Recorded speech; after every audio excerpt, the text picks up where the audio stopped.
Hola, hola, hola, and welcome to Casita del Sol.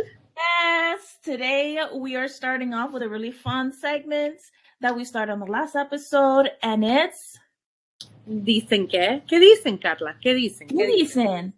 So today's gossip, hot goss, is this list that's been fluctuating, circulating on the internet about I think it's 50 restaurants that you can't take someone to on a first date. Yeah, it's a very controversial list. Yeah. I honestly was surprised with some of the restaurants on there. So was I. Olive Garden. Olive Garden was literally okay.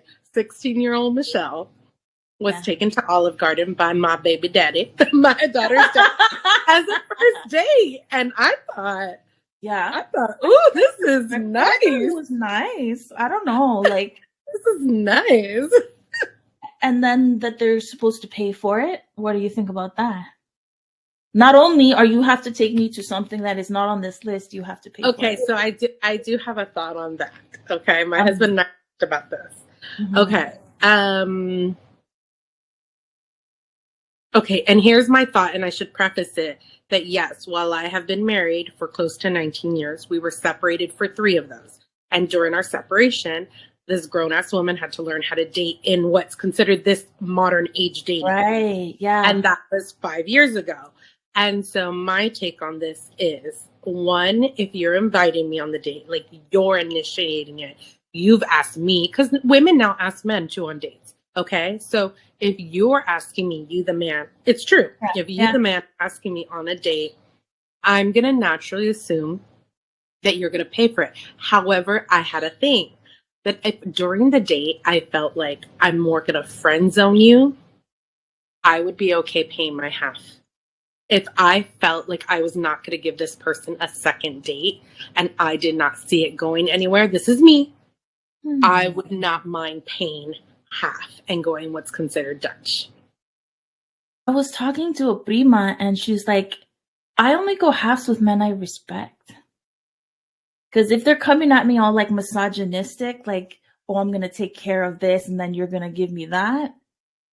She's like, I let them pay for it and I never see them again. So it's really interesting. That's interesting. I guess I've never been approached like that. That I'm like, that's a nice thing to be approached. Yeah. Like, I've never really been approached like that. Honestly, it's never been an issue.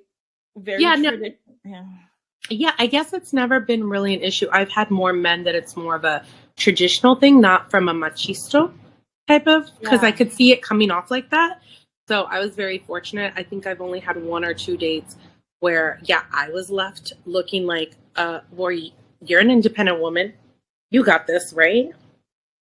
And so much I am not. I'm not gonna lie. I would be like, and I was like, and I remember the first time it happened to me, it only happened twice. The first time I was like, yep, I do got this. And please lose my number, because this is not happening again. And they were genuinely shocked. And it turned into a very actually good conversation after, where I enlightened him how that came off, and how still being independent, it's nice to want things and be treated and be respected. And if I'm so independent, then I'll pay for my half and you pay for yours. But to assume that I'm going to pay for the whole bill, no, sweetheart. That's whole bill?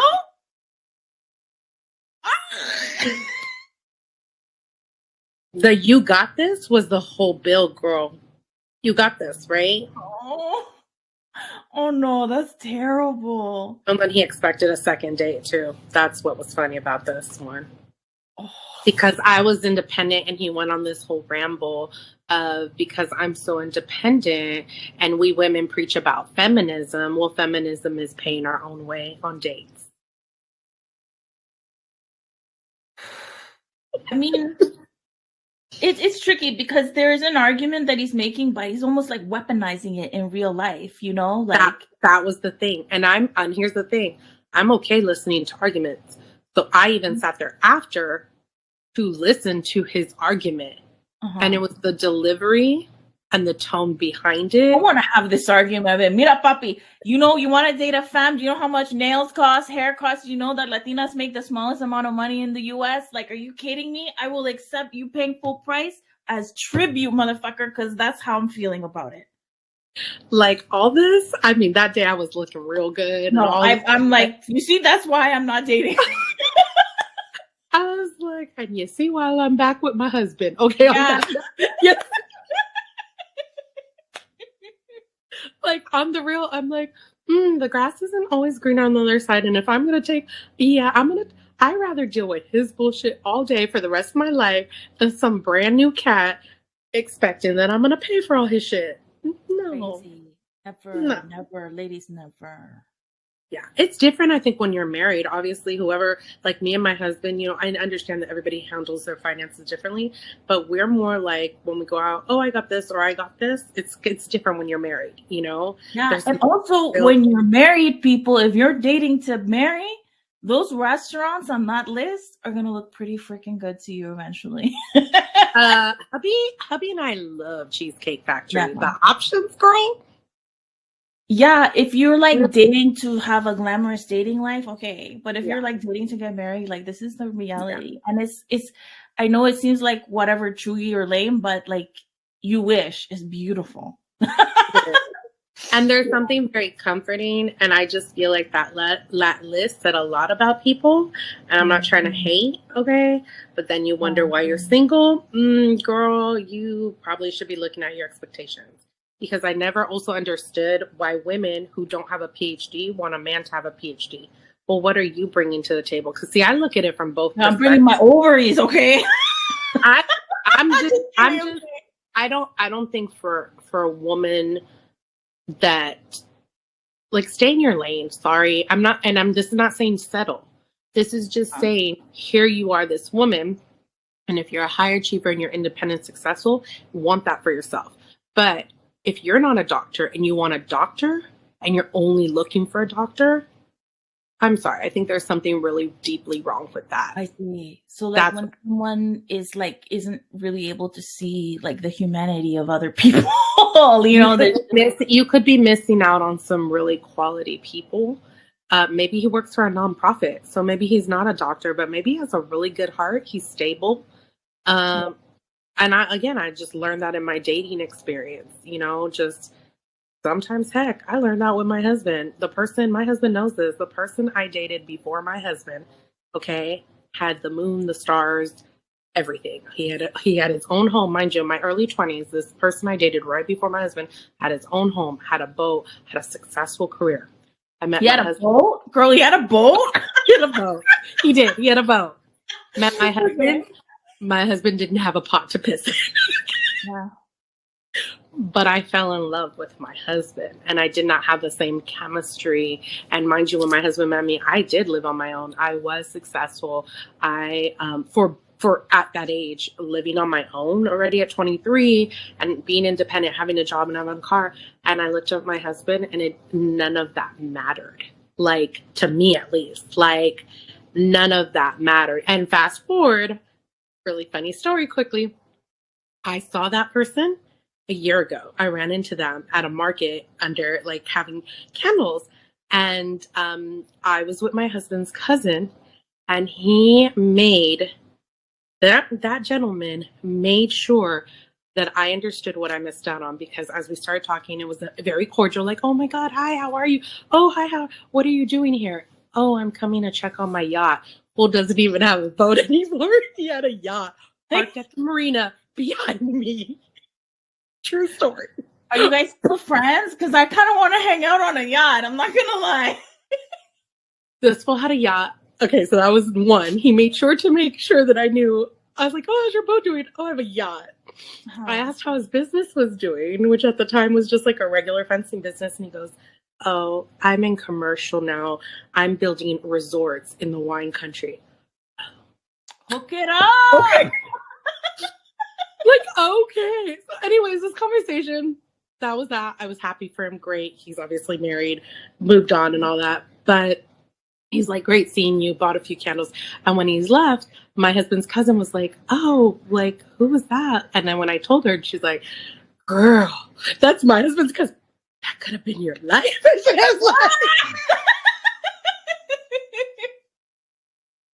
How many candles did he buy? How many candles you need for your yacht, for your house? But I ended up with your cousin. Like, love conquered all the materialism. I think that like it's different for partnership because like you want somebody that feels like home, that you can feel safe with. The rest is buildable, right? You could build that together. Yeah. That's the beauty. You don't have to come into the relationship with all of that figured out. Even if you are older, you can level each other up. You can build each other to that. Yeah. Like, what is your ability to see this person, you know? I've been with my husband since I was 19. Like, he's such a good partner because he helps me level up in all ways, you know? We've grown up together. We've been freaking morons together, you know? Like, it's just about continuing to learn and evolve. It's the mindset that is like everything, you know? It's not the restaurant choice or who's paying, really. And but it's generosity. And you both throughout your relationship, he's where he's at today because of you. You're where you're at today because of him. You both have had parts in the persons that the people that you both are. Yeah. You know, when they he's so successful, like, let's not forget there was a woman behind him supporting him through all of that.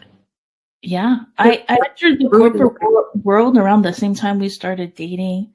And I was only like 19. And I was mama. I was paying the phone bill, paying for the dates, paying for this and that. And he was a university student and I just wanted him to focus on school, you know? Like, it's about a team. And there's been times where he supports me and it's just about mutual goals, you know? Yeah, you and I in that aspect, we've talked about this. It's the ball has always bounced back and forth. You know, there's been time where I've supported my husband. And there's the times his career was making more and he's supported me and stay at home, do what you need to do, you know, so, and vice versa. And so I think it takes really strong people, you know, as most know, I am the one that owns both my businesses and my husband works for me. He's not my partner. He is my employee and he's okay with that. I've given him the option. He's like, no. He's like, I'm good. I just want to be your employee. And I think it takes a really strong man to say, like, I quit my career. Like, he quit his career, you know, to help me pursue my passion and just support me and say, I'm going to help you build this. And I think more people, like, if more people stopped and looked at that, yeah. Oh my God. I think they would find their life partner a lot sooner. Yeah, back to what you were saying, like, if you have a PhD, you can only date a PhD. Like, if the truth is like life is difficult and you need somebody who isn't exactly like you, you know, because if you both have like extremely demanding careers, like somebody needs to have a little more flexibility eventually, right? Like, and the flexibility is what allows longevity, you know? This all or nothing thinking around dating is like, it has its place for sure, but I'm also like, when you're there, like, make sure you're on the same team because life is too hard to do it any other way. Agreed. I love how these Dicen just take us. It takes us through these paths. Yeah, because that list was like both my husband and I chuckled, laughed about it, looked at it, and we're like, okay, no, no. But yeah, I mean, different strokes for different folks, right? Yeah. Speaking of which, today's topic is going to be really juicy, really fun. And I think really revealing because I don't think a lot of people know a lot of this information that we're about to drop. Yeah. I love it. I'm really excited about today because I think it's a closer look into who Carla and I are, why we have become the women we are today. And believe it or not, it doesn't even have to do about family. This is more about surroundings. Yes. So today's segment is where are you from? And we're going to be talking about where we're from and what that means to us and how it's informed all kinds of decisions we make and why we are the way we are, I guess. Yeah? Yeah. Do you want to start off? You know me, I'm a proud lead start. You are so proud. I'm so excited for you to go off. So please do. Okay, so because Carla already knows when she met me, I broke down the whole hierarchy. Yeah. Okay, so I'm proudly born and raised from Frisco. Mm-hmm. Yes, we do call it Frisco. At least I do. Which is San Francisco, California, the Bay Area. I'm born and raised because I have to preface because people, when they say they're from San Francisco, sometimes they don't want to admit they're from like the neighboring city or 20 or 30 minutes away because people might not know, right? So you're traveling, somebody asks you where you're from, you say San Francisco. If I run into a person, I'm like, oh, what part of the city? And they're like, well, really, I live in Daly City. I'm like, oh, so you're not from San Francisco. So that's a big thing too. So I'm born and raised in San Francisco. I call it Frisco. This little girl was born and raised in Frisco. Frisco is a term that a lot of Black and brown folks, if you grew up in the Mission, if you grew up in Hunters Point, if you grew up in more of the low income neighborhoods or the hoods, as we call it in general, this is what the rappers and hustlers called it. This is all I knew. My hometown was Frisco. Okay. So it's very near and dear. And I think the reason I rep so hard is the culture, the mentality, every grain in me of who I am is I'm this little girl from Frisco. And I make this joke when people are like, oh my God, you're in Macy's now, right? I'm like, yes, this little girl from Frisco made it, right? Because anybody that's from Frisco gets it. They get why it's more than just being the first. They get how I was raised in an era where there was a lot of gang violence, pimps, hustlers. All of that was a real thing. It was not a movie for me. Right. It was very much the way in the 80s and the 90s, a form of living. There's a restaurant that I took your brother-in-law to called the Crack House. No, I didn't take him there. We were across the street and I pointed. I'm like, look at the freaking place, what it's called. And came over him and he was just so disappointed in humanity, at first. And then he's like, yeah, I guess they didn't really live through like the 80s and 90s with that experience, huh? And that's we're in like a bougie area of San Diego. I'm like, no, not at all. They think it's cute and hilarious. Not cute and hilarious if you're from and you grew up driving by 6th Street. I mean, now, unfortunately, it's the opioid epidemic is really bad in our city, but crack and heroin was what you saw. Was very prevalent, There's a documentary. Oh, sorry. Oh, no, go for it. There's a documentary on Netflix called Crack. And I had no idea how deeply intertwined it was in the 80s and 90s in Central America. And I've seen it. Yeah. God, it was just like, oh shit, they just devastated Black and brown communities with this. Purposely. Like there was all intentional, strategically, yeah. It's so when you look at why those countries are where they are now, a lot started from them. Yeah. When you infiltrated and all these things happened, of course, what did you think was going to result from it? And so it's kind of like me. I'm a product of the hustler, and the female hustler I am today is not even just being Latina, is being raised in Frisco. Being raised drugs and gang violence. And my mom did her best to shelter me from a lot of that. But obviously you go to school and it's there and it's in your face. And little Michelle, I think about, freaking kindergarten. Michelle went to kindergarten in the hood and I was already getting beat up in kinder and first grade because I literally went to a very hood elementary school until my mom had enough and pulled me out at 2nd grade. But, I remember what I was like. There's always all these fragments in life. I remember being in gang life. I remember being shot at. I remember the time I ran the fastest I ever could. But I also remember what it was to be a hustler and getting money and seeing my older brother, unfortunately, in that lifestyle. My older brother was not my oldest, but the one that unfortunately is no longer with us, was a pimp, in his probably, I'd say the age of like 15, and I'm not proud to say that, but that's who my brother, he did change his life, but that's who he was. And again, product of your surroundings. Mm-hmm. And it was very much glamorized for him that he chose that life as a Right. way of like being able to treat my mom and pay for things that my mom could not afford. So I remember being this kid and my brother taking us to like Bobby Rubino's. Anybody knows in the city that was like fancy, right? You went and had ribs on Pier 39 and being like, oh my God, my brother can pay for all this. Not even knowing how he had this money, why he had a fur coat. Like, I just thought it was like, ooh, this is great, Yeah. And so, I look back and I think I'm very much sometimes who I am, and parts of me, the hyphy part of me, Mm-hmm. is very much that girl from Frisco. And then there's the other side of me, there's I don't know if you saw Mario Lopez recently. People came at him for Oh yeah, I saw that. I'm like, oh my and God. I relate to that so much. I'm gonna tell you why. Because I felt like I've had to do that whenever I was in corporate. Take off my hoops, take off my crown, code switch to turn my voice. My friends would call it my corporate or my Disney voice. Like, hi friends, how are you today? Like, Oh, I like that. That's nice. It's anybody friendly.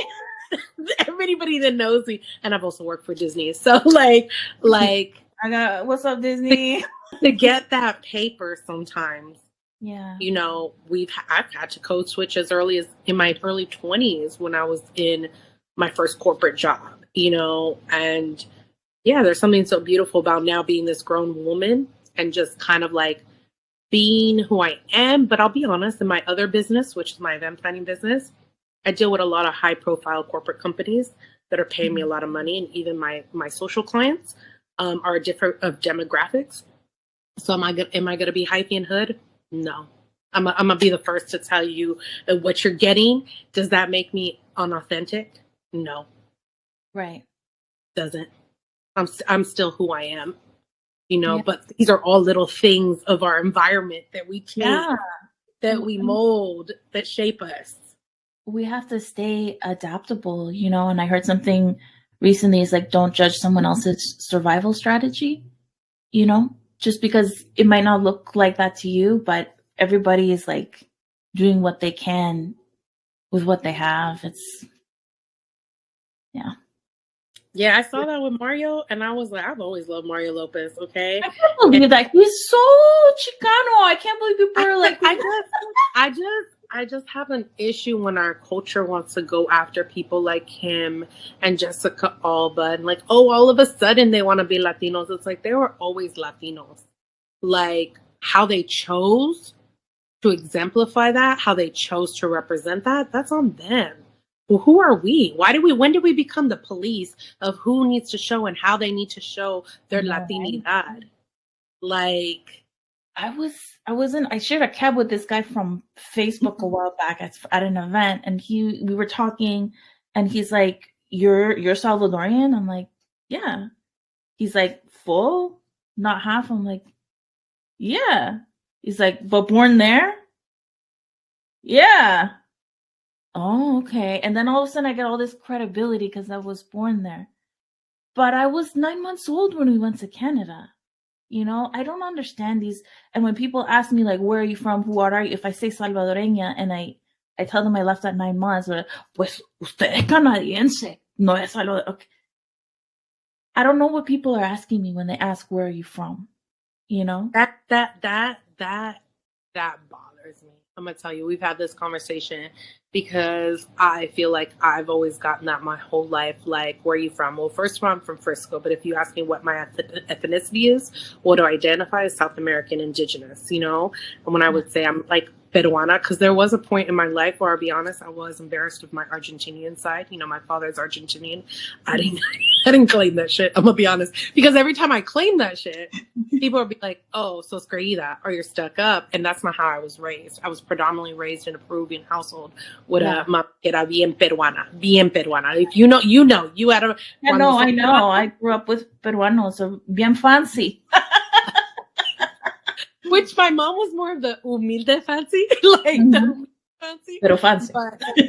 Pero fancy. But proper, like that is but then people telling me I couldn't call myself peruana porque nací acá.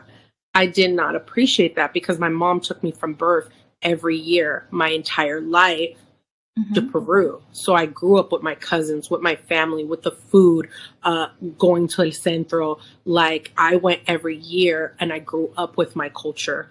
So for somebody to tell me that I'm not, yeah, it's kind of hurtful. You know, like what does it matter if you were born there or not? Like, it's a strange thing. And like, what are you asking me specifically? You know? I've also been in situations where I've been casually talking with someone and they're like, so where are you from? And I'm like, oh, I was born in San Salvador. And they're like, I give them the whole story and they're like, so it must have taken you a while to drive here, huh? I meant like, what neighborhood are you coming from? Oh, fuck. Yeah, okay. I'm from Brampton. Like, from Brampton. That's right. I'm a Brampton girl. That's something that you're one of the Drake girls. No. Drake songs are about me. Drake got a song about you, girl. Yeah, there was a time that we were like trending on Twitter. Brampton girls.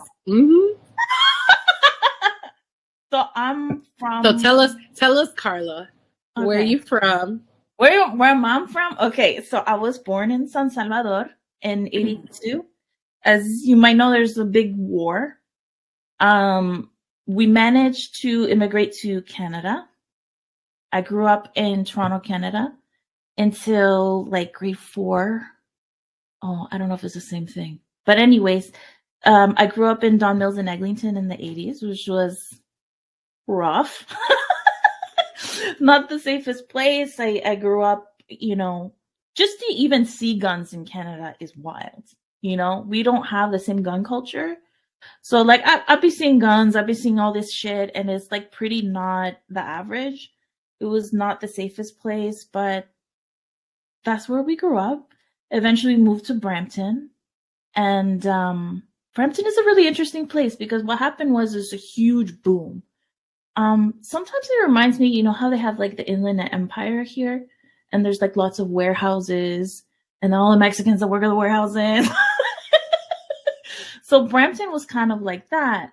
But our Mexicans, I guess, is a more international group. We have people from everywhere in the world. Papa Trudeau, so not Prime Minister Trudeau now, but his father, who was Prime Minister in the 80s, he opened up a lot of immigration to South America, to the Caribbean, and that's why we have like this really big, diverse culture. I don't know if you heard of like Caravana. That's always like a really big festival that we do. There's floats, costumes. It's Jay-Z comes up. Like it's a really, really big event. Yeah. Who knew? Yeah. Who knew? Okay, Canada. Toronto accent. There's like a bit of, this is kind of like controversial, but sometimes you'll hear like a Caribbean tinge to things. But yeah, that's also controversial because sometimes it's just some white boy doing it to the most, and you're like, But there are groups like I can hear it. I'm like, okay, yeah, So Toronto's just like super diverse. There were people de todos lados, but there was never like a strong concentration of Latinos. So for me, I didn't have like a lot of like female role models. So for me it was Selena. That was like that blew up my brain. She was like a Disney princess I couldn't even dream of. And even till now, there are times where I catch myself and I see myself doing mannerisms that like I must have picked up from her, you know? But there was nothing. And she was just like this beacon. I was like, oh, magic. Yeah. So that representation is like, I don't know what that feels like in my body. and I know how powerful it can be to feel seen. So, I mean, that informs a lot of the work that I do. Yeah. Do you feel like where you were raised, just going back to Brampton, right? Like, do you feel that any of that has influenced you in business, being a creative, just like your surroundings? Because I know that sometimes when we and I talk, you're always like, oh, that's a very Canada thing, or that's, oh, in Canada, like even just, oh my God, yes. like things like, tell me about that. Because I feel like I have like, we went through a thing you said today, and I was like, huh? And you're like, oh, it's a Canadian thing, you know? Oh and yeah, don't throw the baby out with the bathwater. You're like, what? I had no idea what you were talking about. I was like, I have not heard of that before. Like, Yeah, but like, yeah, going back, do you feel like any of your surroundings, like even the suburb that you grew up in, or just, you know, talking a little bit about what Toronto was and all that, has influenced business or being a creative? I think about like, I think we had a misunderstanding at one point because I was so quick to apologize in an email. Oh, I remember. And you were like, bitch, are you crazy? You cannot apologize. Like, because in Canada, culturally, we apologize for everything, and it's not an admission of guilt. It's like, if I say sorry, you say sorry. So it means like we're both caring about each other's feelings. I know. You're in America, bitch. You can't do that. And then it's sad because let's talk about that. It's not that me, Michelle, doesn't care about the other person's feeling, but the way we've been conditioned out here is even when I worked for companies like Disney and Great Wolf Lodge, we were used to word things so that we were not accepting ownership of any guilt or wrongdoing. Yeah, there's liability. We would, yes, because of liability. So if somebody felt a certain way, we wouldn't say, oh, I'm sorry. It would be like, you know, we'd have to turn that and be like, I see and I understand what you're saying. It is unfortunate that you feel that way. It was, again, I would choose my words so that the word sorry, because the minute you say sorry, you're accepting ownership of guilt. Yeah, that wasn't. You're saying you did something wrong, you know? So, yeah, it's not the same thing. Yeah. So I was like, oh, okay. And I remember I was like, Carla, we did nothing wrong. I'm like, I know. I was like, yeah. Well, that's interesting. That goes back with like just a Canadian and mannerism things. And I guess too, in the Bay Area, like not just even Frisco, in the Bay Area, I've noticed, this is why it was really hard. I lived in Southern California for 6 years. I've talked about how I just felt even like Latinos over there are a different breed than the Latinos in the Bay Area. I just feel like we don't get our flowers sometimes. You know, I've talked about this in Bay Area rap. When it comes to our music and our culture, hyphy movement originated from here. Let's not get it twisted. Like I do take that personal, being a native, you know, San Franciscan, how so much of that, you ask anybody from the Bay Area rappers influenced our childhood, words, what they talked about. It was real life stuff we were seeing, you know, whether you were from Vallejo, Oakland, Frisco, wherever you were from. The lowrider culture, all of that, you know, not saying that doesn't exist in obviously Los Angeles and other places, but that culture for us, even the lowrider culture in the 80s and the 90s was just, it influenced so much of like little Michelle Hustler, wanting to go out there and hustle and get mine and make money, obviously the legit way, like, but still having that mentality, you know.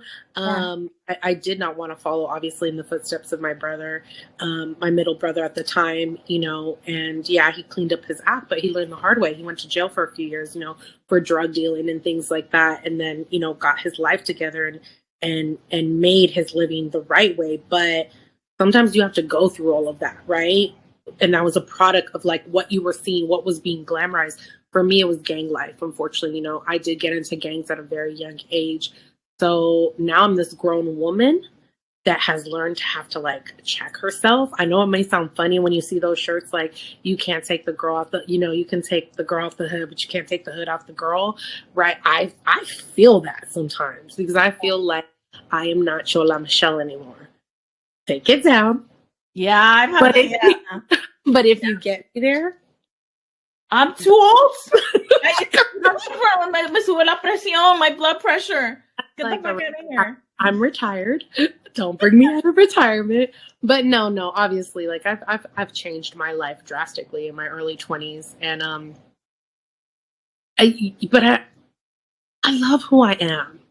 I love the hyphy part about me. I love that I can go hard and get, you know, what I call like it's a very big thing. I've explained this to you because you were like, what is hyphy, you know?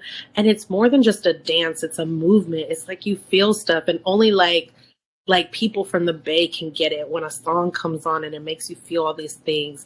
And you remember your childhood and you remember what you were doing in that first moment when you started bumping, you know, whoever it was. For me, it was like people like RBL and Mac Mall and Mac Dre, like more than just your Too Short and E40, because I feel like people know who they are, but people don't understand all the other contributions to Bay Area rap, all these other Bay Area rappers that we have, you know? And so I remember those moments of where I was at and what was I thinking and what did I want it to become. And I remember my mom saying, I knew at the age of 12 you were going to be an entrepreneur because you were this little girl that just had all these ideas and you wanted to just be like, I'm going to do this and I can do this and I can go sell this to so-and-so. And I was like trying to find ways to like make money, right? Yeah. I mean, so for you, I see it as like that has been your path to empowerment. Yeah, it definitely has. Like, so it's like, yes, well, my mom has made me what I call the empowering Latina and the fierce Latina that I am today. My surroundings, the Bay, the music, the food, the culture in Frisco has made me the entrepreneur I have today. You know, Burner's from San Francisco, right? Born and raised. And if you ever listen to like Burner's podcast, and Burner talks about that too, how growing up around that time in the city influenced a lot of what Cookies has become, what the rapper he's become. Like for us to see Burner on the cover of Forbes, it's again another, this little Frisco cat made it. Like he's on the cover of Forbes and he's from Frisco. We're proud. Like he makes us proud.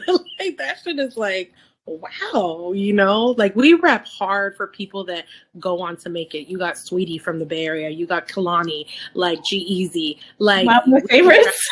Right? We rap hard when we see these people go on. Like you got E40, which is like obviously a G, and Too Short. Like we go hard because they've become not only entertainers but entrepreneurs, business people, and it's beautiful for us. It's like that's the pride we have, and it is very different. I'm sorry to say this, it is very different than Southern California. It is and not to say there's this South and North type of thing, right? But like that where people are like, they feel like they gotta choose one. I'm like, I just never understood why Northern Californians, when we were little, we'd go to LA all the time. When I moved to Southern California, it surprised me how many Angelinos have never been to San Francisco, but it's 6 hours away. That's fair. So I was just like, you do realize, because they'd look at San Francisco like this tourist spot, and they'd be like, I've never been there. I'm like, it's 6 hours away, but my mom would bring me to LA as a kid to the Callejones like all the time. So I always found that puzzling. Yeah, I wonder if like the media representation made them think it was like only for rich people. Could that be that? There needs to be like some sort of peace brokering. But you know what I love the most? You know what I love the most? Then when I go places, people are like, because I say hella a lot, they're like, you're from the Bay. Yes, I am. I have no problem. Yeah. I met your lovely friend, Britt Chavez, the founder of Shop Latinx, and in New York recently. And when I said hi to her, like after like maybe a minute of dialogue, she's like, you're from the Bay, huh? And I was like, yes, I am. And I was like super proud. And she was like, I can tell. She was like, and she said, I fucks with people from the Bay. I like people from the Bay. Like, and I love that. That makes me feel like, because we are warm, we are welcoming, we are like, yes, things, but if you come, you've been. I've been. I really like it. Yeah. I really like it a lot. There is like an initial check, like to see if you're cool, but once you get past that, it's like nothing but love. It's really nice. It's the vibe check. It's the vibe check. Fair enough. Fair enough. But I love how you've talked about Canada, because again, it's perception, right? I don't know why I just always thought Canada was okey dokey, like, oh, Canada, like my perception of Canada. Yeah. Versus like, I just thought Canada, hockey, like just right. That's it. This is generalistic things of Canada. Yeah. No, you are breaking down. Yeah. So I want to say that, like, I'm not from all of Canada. It's huge, right? Yeah. I can talk about Toronto and Brampton and the back and forth. And like, I was living in a new suburb, but like I have cousins and primos who are in like scarier areas. I remember giving my cousin like a red toque to wear home because it was cold. A toque is a yeah. See, I was like, what is it? A toque is a beanie. A toque is a beanie, okay? Okay. I gave him a red. If you say it is, I'm gonna look that shit up after. And he's like, "Oh, sorry, Carla, I'm sorry, I can't wear this in my neighborhood." And I was like, "Huh?" And then I was like, "Oh my God, I'm so sorry," you know. But yeah, it's all around us. I've moved around a lot. I counted the other day. I've lived in 15 different places, different addresses. Yeah. Like how many? How many? Actually, I counted more. I got up to 19 when I checked it with a friend. They're like, "No, you forgot, mama." I'm like, okay. So I move a lot. I'm not somebody who's deeply rooted anywhere, you know? And I think I started to learn that like my body is going to be home. And everything I do, all the work I've been doing is just to feel safe and at home in my own body. And I can take that anywhere with me. So my goal has always been to live somewhere new every 5 years and just experience the world that way. And I feel really privileged to do that because I learned so much, like being ni de aquí ni de allá. Like I get nuance that I think maybe is not as accessible to other people. And I'm able to see in between the lines and similarities. And it's a different existence. There are times, don't get me wrong, there's times where I wish I could say, like, I'm from here and these people are of me. And I never had that. So it's been different. And sometimes I'm embarrassed, you know, but to make a home in yourself and just be highly adaptable, that has been what grounds me, you know. To buy a house and live somewhere forever, that will make me really nervous. Like being adaptable is what makes me feel grounded in the world. Yeah. I get that. I think for me, I think that if I didn't have kids, I probably would have been more. No, like I probably would have. That's the reality. It's different when you have kids. It's creating that stability that maybe you didn't have, you know? Right. Yeah. So how many times do you hear grown adults like, "Oh, we moved around a lot," and it doesn't always come with a good tone, you know? Right. Like, well, I didn't, my husband did, you know? And so I'm respectful of like that he did move around a lot, and where I was fortunate that I grew up and was raised in one home in San Francisco pretty much till my teens. Then I moved, right, within the city. So I kind of feel guilty because I look at my son and I'm like, okay, he's born in San Francisco, lived in Hawaii, lived in Orange County. Now we're back in the Bay Area. You know, I've tried to provide as much stability as I And that now I'm like, okay, we kind of have to, but I'm always looking for like the next place to go. Yeah. And realizing that I can't always do that because we've at least stayed in like, we were in Orange County for 6 years, you know, because we didn't want to just uproot him. And now, you know, we miss being back home. So we're back in the Bay Area, you know, and now, you know, he's 12. We're going to probably be here till he's 18. And after that, we'll have a little bit more freedom to, you know, but then I also have to think, okay, what if my kids have kids and I become a grandma? I can't. Oh my God. I know. Like, yeah. Does not like the idea when I tell her I want to go retire somewhere else. She says, that's stupid. You know, and I know it's her way of saying don't leave, but she just says, that's stupid. Why are you going to go retire in another country? I was like, because my money's going to go further. I'm like, you know? But I know it's really her way of saying, like, you have to think about, like, okay, well, what if I have a family and all that? And that is important to me. So it's like, that's a hard one. That's a hard one because I think that I would be more inclined to move around if it was just dependent on me, you know? Right. Yeah, I think most people, right? Like, I don't know. I'll saber. But I grew up in an abusive home, and I grew up not feeling safe. So I think it's kind of a double-edged sword. Yeah, so when there's nowhere safe, you're not really afraid to go somewhere else. Oh, well, you can come to the Bay Area next. Honestly, I think I would love that. I know. I've been trying to convince Carla, y'all, for quite some time now. Like after San Diego, I was like, oh, I can see you here. You would totally vibe here. You would totally fit here. I'm like selling her the dream. It reminded me so much of Toronto in so many ways, you know? I really liked it. And I do recognize you were like, girl, I can take you to some places that you're not going to like as much because you took me to like a very, backstory, y'all.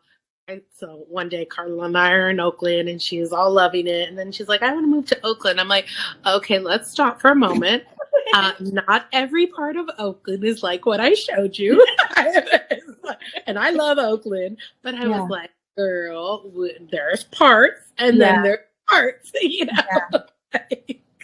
No, I've been trying to learn as much as I can about American cities and geography. And there's just so much to learn. And it also makes me happy that I've lived in so many places because I can be watching a movie and be like, that's Boston, that's Toronto, that's LA, that's, you know, I can tell even from the lighting. And that's kind of fun. It's a freedom. I love that. Well, on that note, I think I love sharing. Like, I feel like this is one of those topics I can go on and on and on because I am very much a proud, you know, San Franciscan. You know, while I don't live there now, while I feel like gentrification has, you know, caused a rift in my heart and how I feel about my city, I still love it. It is still home. Yeah. And it shows. Yes, it's still my hometown. I'm in the city probably once a week, and I have my favorite spots. And when you meet other natives, you mourn together, you laugh together, you feel together, you understand what it was like to be raised back in the days. It's like now we talk about being able to walk on certain streets that were all gang infiltrated, and now we can walk on them and they're gentrified, and we're the minority. I'm like, that's weird. That's where I got my ass whooped. Like, you know. Yeah, I remember you were taking me around the Mission. Like, that was the bus I got my ass whooped on. That was the place. Like, you're pointing. I'm like, whoa. You know, and like now that I'm the minority, it's a bit bittersweet and sad, but you know, that's what happens. And I want people to understand that we are not just a tech mecca. Like that there is culture and art and history and soul, you know, in my beautiful little hometown. And so, so I think that sometimes, like, obviously I say my brand's rooted in cultura. A lot of that is also my environment, the cultura that I grew up in the Bay Area, in San Francisco, you know, that has influenced like my brand, the person I am, the little hustler mentality, like all of that. I love all of that about you. It's so much love. So today we're gonna end off today's call with some Senora Advice. So what kind of advice do you want to give the people out there? No, you're going first today. Oh, Like, you're gonna think about this one. I was gonna say Olive Garden is pretty good. No me jodan. Cheesecake Factory slaps. It does though. Yeah, it does. And okay, in terms of like, I think that yourself can always be home. For my people out there who are displaced or the black sheep, whatever the situation is, and you don't have that, like you can. There are other people who will pull a seat out for you and welcome you to the table. And I used to think that I never needed that. I don't need anyone for anything and nothing. But the truth is, you do need people, and we're more powerful in community. I love that. Yeah. I thought now what I can say. Not that I'm not full of wisdom, like, but it just reminds me of something I said to my husband last time. Find peace with the simplest of things. And when I say that, it's that yesterday I went out, and sometimes I'm home every day with my husband, my brother-in-law, and my son, and I don't have a lot of me time or time for self-care. So I go to Target or to Marshall's, and I walk in the aisles, and I spend 4 hours just with my thoughts. And I texted my husband, I was like, if this is what being in my Senora era looks like, sign me the hell up every day. There was something so beautiful about being with my thoughts and at peace, and that's what made me happy, and it was really simple. And so find something, the simplest of things that you can do just for yourself. Mm-hmm. That's what I did myself yesterday for 4 hours. I didn't even buy anything. How do you do that? You know me, though. You know me. I'm like, I know.